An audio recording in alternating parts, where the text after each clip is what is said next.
Assalamualaikum warahmatullahi wabarakatuh. Saya Yila Fadila dari Fakultas Tarbiyah Prodi PIAUD IAIDU Asahan semester 6.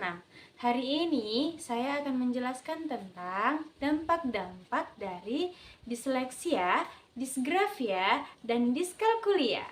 Baik, saya akan menjelaskan tentang yang pertama, disleksia.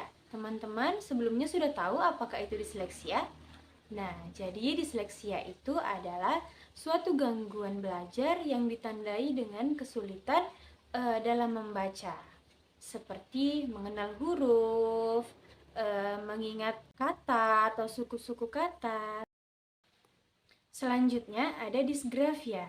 Jadi teman-teman, disgrafia itu adalah suatu gangguan belajar yang biasanya ditandai dengan adanya kesulitan belajar dalam mengungkapkan pikirannya sendiri dalam bentuk tulisan.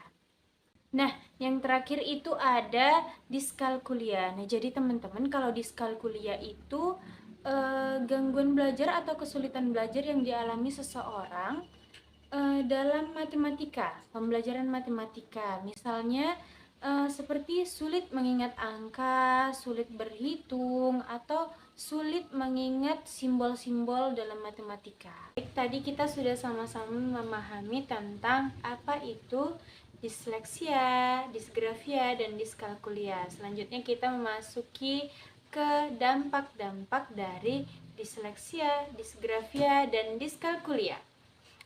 Baik, jadi dampak dari disleksia yang pertama yaitu kesulitan dalam membaca dan menulis. Biasanya anak yang disleksia memiliki salah satu dampak yaitu mereka cenderung sulit untuk mengingat huruf, mengingat kata, suku-suku kata, atau bahkan mereka sulit untuk berkomunikasi dengan efektif. Nah, yang kedua ada masalah pemahaman dan memori.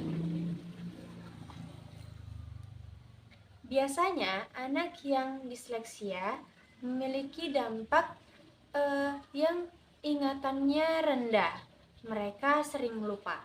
Yang ketiga juga ada kurangnya rasa percaya diri. Karena kekurangan-kekurangan yang mereka miliki, mereka menjadi tidak percaya diri pada dirinya sendiri.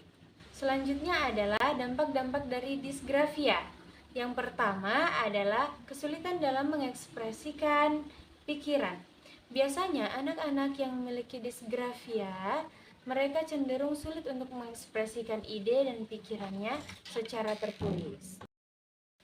Yang kedua adalah rendahnya rasa percaya diri. Biasanya anak-anak yang memiliki disgrafia ini dianggap anak yang kurang rapi, sehingga membuat mereka tidak percaya diri. Yang ketiga, kesulitan dalam pendidikan formal. Kenapa? Karena disgrafia dapat mempengaruhi seseorang untuk menyelesaikan tugas-tugas seperti menulis, mengikuti instruksi, atau berkomunikasi. Yang keempat adalah hambatan sosial. Biasanya disgrafia juga sulit untuk berinteraksi dengan orang lain karena disgrafia cenderung pemalu dan seringkali jadi sasaran ejekan teman-teman sebayanya. Selanjutnya adalah ciri-ciri dari disleksia, disgrafia, dan diskalkulia. Ciri-ciri disleksia yang pertama yaitu kesulitan membaca. Nah, yang kedua adalah kesulitan mengeja. Yang ketiga, kesulitan dalam memahami teks. Yang keempat, kesulitan dalam mengingat informasi verbal. Dan yang kelima adalah kesulitan dalam menghafal. Yang kedua adalah ciri-ciri disgrafia. Ciri-ciri disgrafia yang pertama adalah tulisan yang sulit dibaca, seperti tulisannya tidak teratur atau bahkan tulisannya hurufnya besar kecil. Yang kedua adalah kesulitan menulis dengan tangan. Mereka sulit untuk mengendalikan gerak tangan mereka. Jadi, ciri-ciri diskalkulia yang pertama yaitu kesulitan dalam memahami perhitungan dasar. Yang kedua adalah kesulitan dalam memahami konsep matematika. Yang ketiga adalah kesulitan dalam memori jangka pendek. Dan yang keempat adalah kesulitan dalam menghitung waktu. Dan yang terakhir adalah metode pembelajaran untuk anak disleksia, disgrafia.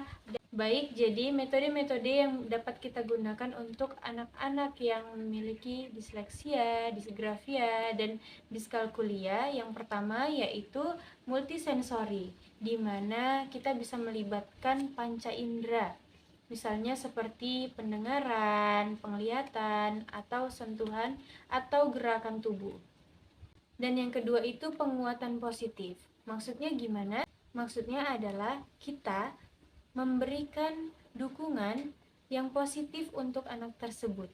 Jangan malah dijatuhkan. Dan yang ketiga adalah penggunaan teknologi. Hanya itu yang dapat saya sampaikan. Lebih dan kurangnya saya mohon maaf. Semoga apa yang saya sampaikan tadi dapat menambah wawasan teman-teman semua. Saya sudahi, wabillahi taufiq wal hidayah. Assalamualaikum warahmatullahi wabarakatuh.